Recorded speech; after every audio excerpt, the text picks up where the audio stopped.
Hi everybody, Matt Lawton here, and this is the Astrological Winds channel. I'm going to take a look at the astrological weather report for the week of September 25th through October 1st, our last week of September. Just past the equinox here, and we've got a full moon at 6 degrees Aries as our main aspect of this week that I'll be discussing. And you also have some action from Mercury, which is moving forward again and going through Virgo, and it's going to connect for the third time with three of the outer planet bodies. So we'll get some finalization there. But first, before I do that, I just want to mention to you all that the Astrological Winds channel is a free video blog that I do every week on YouTube. And if you like what you see, please become a follower if you have a YouTube account, and don't forget to turn on your notifications so you'll know when I post the blog. It's also available on all kinds of podcasts. It's broadcast, brought out by Buzzsprout, and a bunch of different ones pick it up. So just check out on your favorite podcast. Just do a search for Astrological Winds channel. Should be able to find it. If you don't find it on that one, try another one, because I know a bunch of them do pick it up. It's also, Astrological Winds channel also has a Instagram page. So if you are an Instagram follower, please, become a follower of Astrological Winds channel there too. And I do at times post some extra stuff during the week for the Instagram followers. That's just commentary. It's not video or audio, so it's not a big commitment. And like I said, it is a free service, so I'd really appreciate it if when we're done, you could maybe pay it forward a bit by passing the link on to somebody else that you think might be interested in it. A lot of people interested in astrology these days, and really, it's a great way to help me get the blog out there. And if you'd like to give a donation to the blog, that's more than welcome. I have a Venmo handle. It's at Matthew-Lawton, Lauten, capital M for Matthew, two T's, capital L for Lawton. Also, I am a professional astrologer. Been doing readings for over 20 years, and that is really the best way to support me, is when you or someone else you might know is looking for a professional reading service.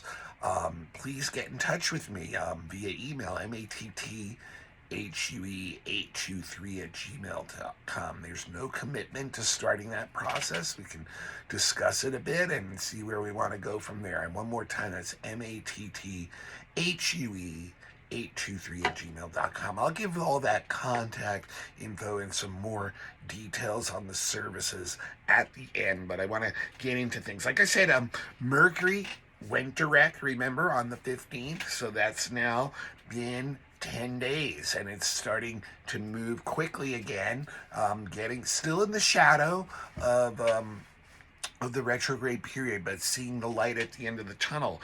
And what it's doing at this point is taking like the aspects that it made during Mercury retrograde, it's going back and hitting them the third time in the forward motion, which means it's time to get those aspects out there in the real world and going. And it starts very much today, Monday, when it trines Jupiter, and this is the third hit. And so this is, a time when during that Mercury retro, remember, there's a lot of inner talk going on, a lot of thoughts and ideas, and a lot of adjustments to things. And what that usually leads to during a Mercury retro period is some new ideas, some new thoughts, some new ways of going about things. So this is now the time to work and plan those things out. The trine energy is very harmonious.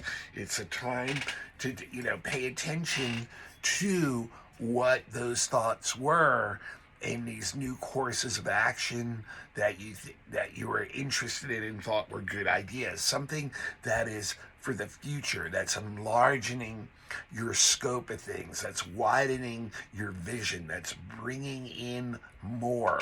And many times with Mercury Jupiter, it has to do with business. So if there's like some new business plan that you came up with thoughts of, or even a new business completely, some kind of venture.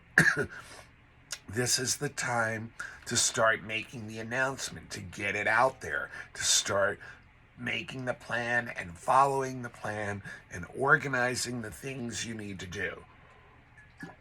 And it can give a very positive attitude in doing that. Our thoughts and our attitudes are very positive, so it can be this very good feedback loop where we get those benefits. Now, another really good use of this energy is anything that you may have thought of during that time that you need more study of, that you need to take in more information, get educated, secondary, things that you already have a solid primary basis of education and understanding of. This is a time where you can really up your game and maybe take additional courses or study or getting into it on a deeper level, and in particular things that have to do with the law or medicine, philosophy, different cultures, those kinds of things, communications, technology, all those things right now are very, very positive places to study. So really, bring it out. Bring this Mercury-Jupiter trine out now. The energy is working well to do this stuff. Now, on Wednesday, we have the third hit of Mercury, quincunx in Chiron. And if you'll remember, I talked about that a couple times during the Mercury retrograde period. It has a lot to do with when we were contemplating a lot of that inner talk and stuff during Mercury retro, about looking at our own attitudes about things, about how we think about things, and how that can set us up to end up in the same place over and over again, which is not sometimes very helpful. So this is a time where we can really realize we can let go of some of these attitudes and ideas and thoughts that have been driving us for a long time, that they're no longer valid for what's going on now. And so this is a good time to really redefine them, let them go, because if you don't, it's going to continue to give you a lot of difficulties, a lot of awkwardness in your connections and communications with other, a lot of misunderstandings and confusion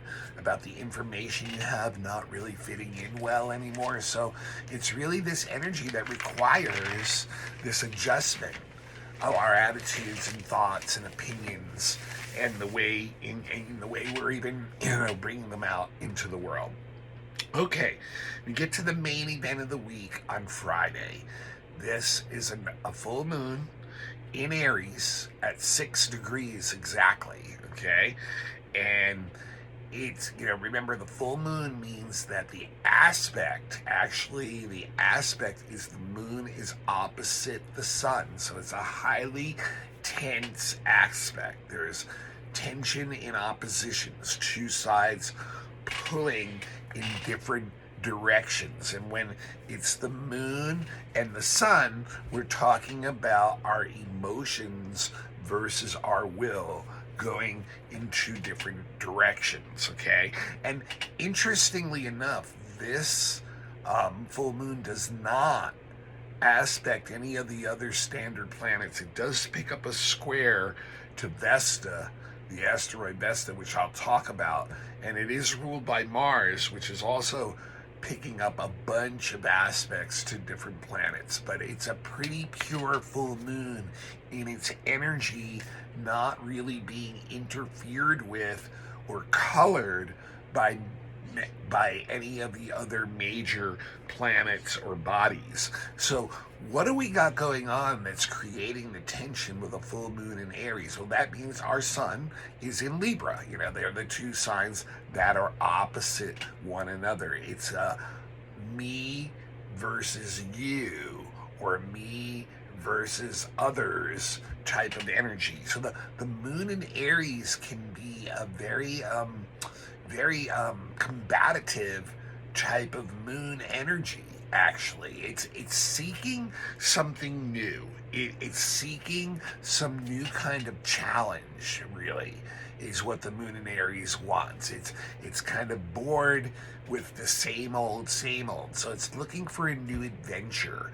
It's looking for a new challenge. It's looking for something to take initiative in, and that's where it's going to get emotional satisfaction. That's where we're going to get our we're feeling like our emotional needs are being met.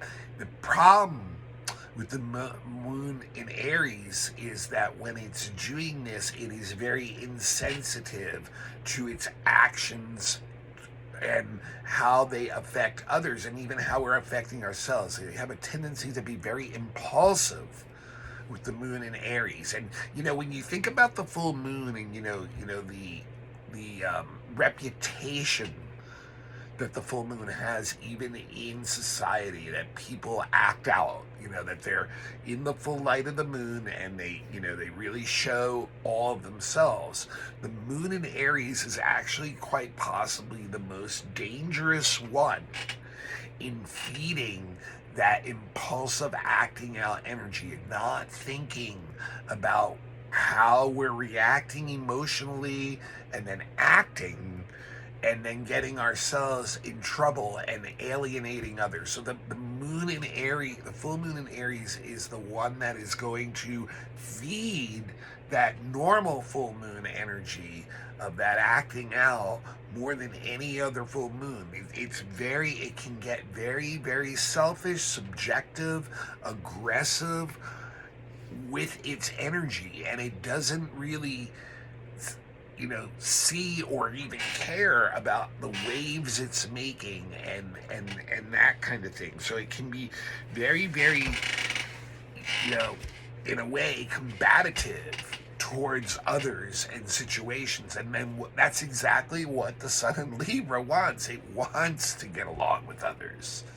The sun in Libra is all about being graceful, charming, diplomatic, making peace, finding agreements, connecting to others, seeing ourselves and learning about ourselves through others, trying to find a way that we don't have to get aggressive with our actions with one another. So you can see that is the general energy of this full moon, is this very me versus you energy in this full moon that will cause people to act out in these very impulsive and aggressive ways if they're unaware of this type of energy that's going on. Now, what's really interesting, like I said, the only aspect that's making even to a minor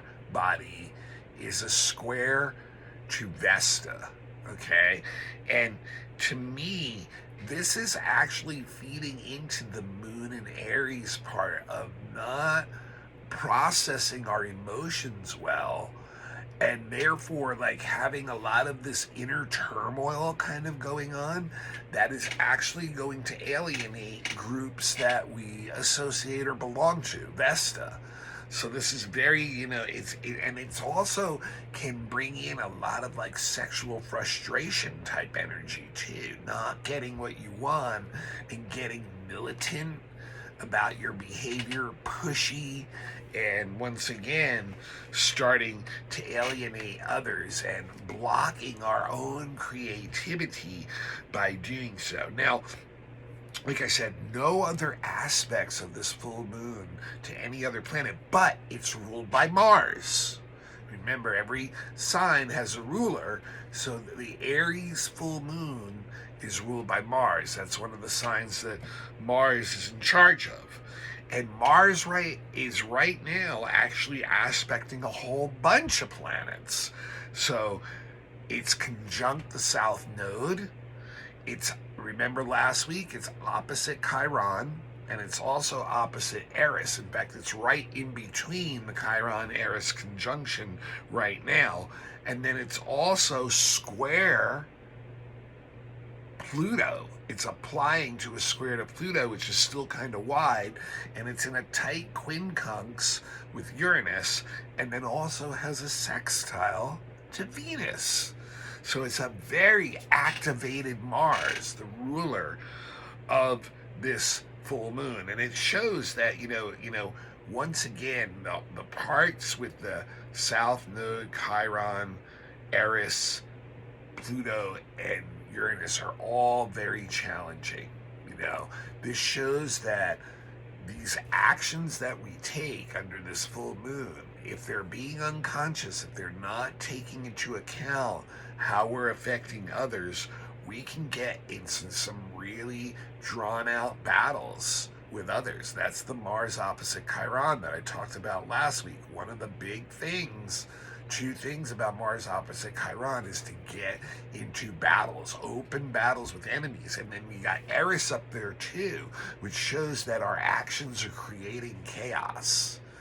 That it's very chaotic. And then the other thing about those two, and I mentioned this last week too, is we have to be very careful of that these impulsive type actions that we may take under this full moon could actually physically harm us. We could injure ourselves, get in an accident, make ourselves susceptible to illness by just burning at both ends too much and not taking care of our health.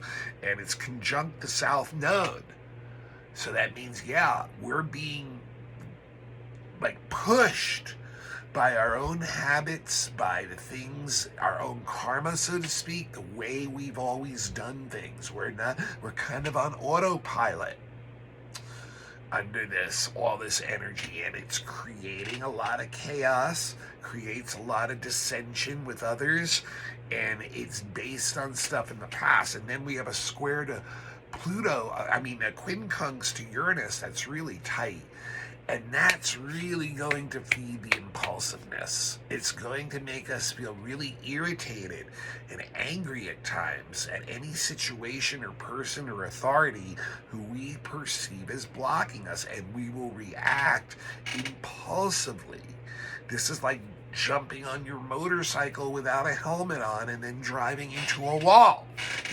We need to be really careful with this energy. There's a lot of energy charged up in Mars quincunx Uranus, but it's not thought out. It's impulsive, so it's going to feed that full moon in Aries to do really impulsive stuff. And then squaring Pluto. Okay, that's applying. It's 6 or 7 degrees, but this shows that what all this could lead to is an intense power struggle with the people you upset or annoy. You could actually get into literally violent struggles. And I'll be honest with you guys, this full moon on a societal level, on a cultural level, is not good for the world and the politics and the things going on in the world right now. It's once again going to feed the egos, the subjectiveness of many of the world's leaders who are in conflict with one another on all kinds of levels, and will have them acting impulsively, violently, trying to get at each other. Mars square Pluto is a lot of revenge, and then the Eris is in there too. It's all about wanting to get revenge, being aggressive, wanting an eye for an eye, a tooth for a tooth kind of energy until, both sides are bleeding and wounded profusely. So we really need to be aware in our personal lives how this can just blow up, this energy on us.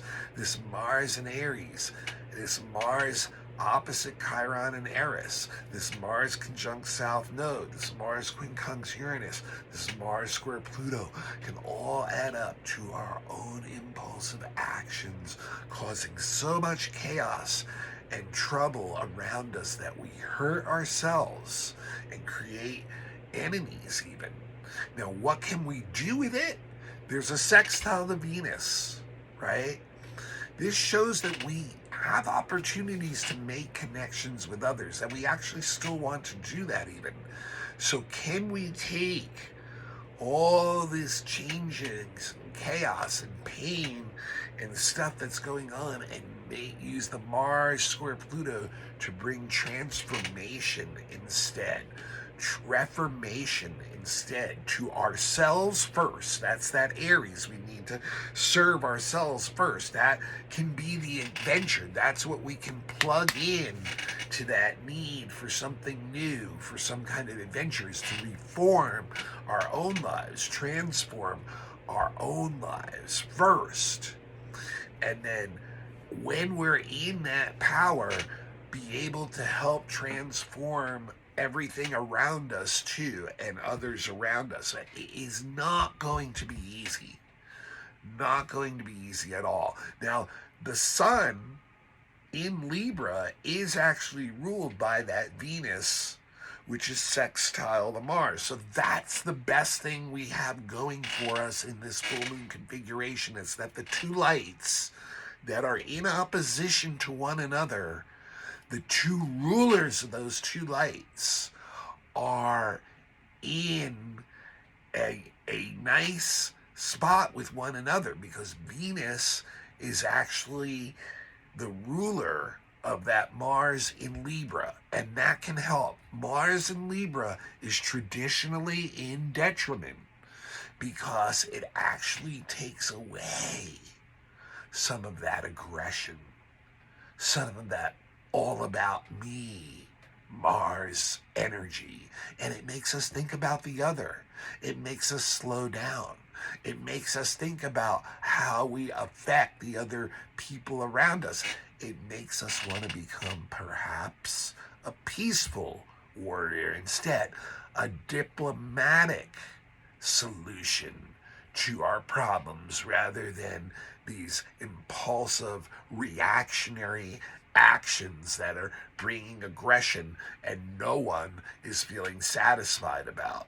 This gives us the opportunity to do that, to make that connection. So the two rulers, like I said, of this full moon, the sun ruled by Venus, the moon ruled by Mars, are in a positive aspect with one another. So we have the capabilities to do this. It's a sextile. We have to initiate it.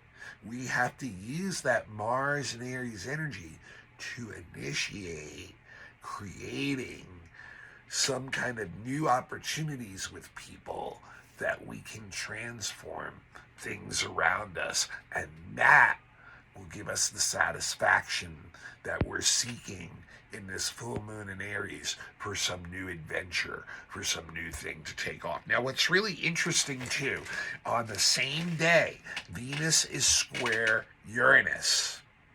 Once again, not good on the checklist for the full moon. It once again goes on to the side where it's going to try to push us to be impulsive.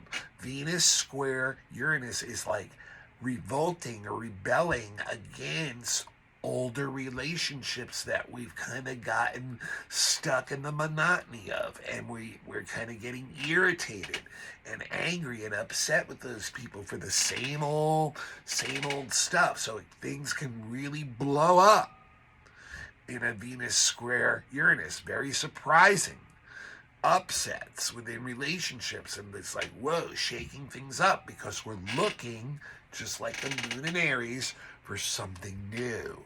And in this case, with Venus, we're looking for someone new to experience something new with. So it really feeds the part of the full moon in Aries that's going to be impulsive.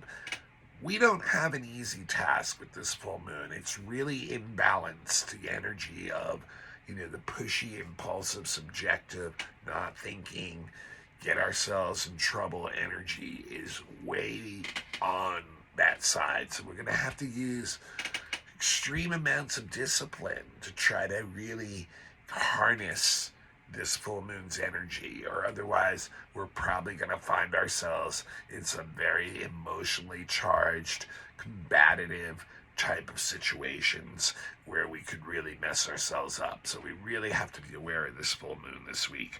Okay, the other thing I wanted to mention is on the weekend also, Saturday and Sunday, Mercury again goes back to its third hit of a trine with Uranus. Now, what's interesting is on the very same days, Mars, remember, is quincunx Uranus. I just mentioned it's going to get exact right on the weekend also. And the Sun is actually an assessi quadrate with Uranus. So a lot of Uranus energy. Now, the Mercury trine the Uranus is really sweet because it blends together the intellect and the intuitive mind in a very harmonious way. We can really get some incredibly ingenious ideas. And once again, many of them were likely seeded or first thought of during the Mercury retrograde period. This is a time where we start to develop them, start to, work on these things,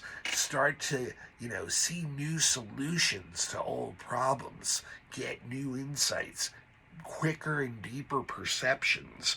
But I think the issue with this, it's Uranian and the Mars quincunx the Uranus acting off that full moon with also the Sun sesquiquadrate Uranus, which means the moon is semi-square Uranus. They're all being pulled in. It's going to make us want to act really quickly again on what we see. And our actions may be a little too impulsive still. We need to still bring some discipline in. Uranus and discipline don't go well together. So this is going to really be a weekend where, where we see that ingenious ideas, but once again, we're going to have to try to hold on to the bridle a bit and, not allow that horse to run off and run right into a fence or off a cliff or something. We really need to try to take these ideas in and, develop them a little bit before we take off with them.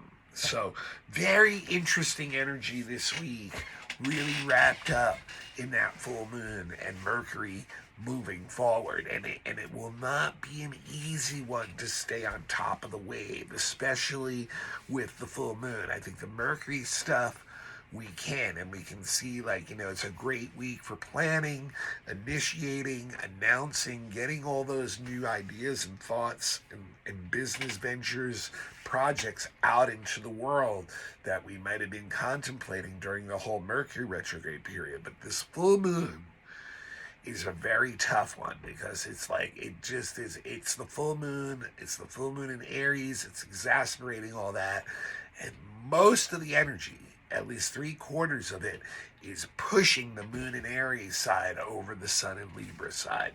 So we really are going to have a lot of struggling inside to maintain some type of balance and discipline in order to do that. And I really think the best way to seek that out is through relationship and see if we can creatively transform ourselves, relationship, and the world around us.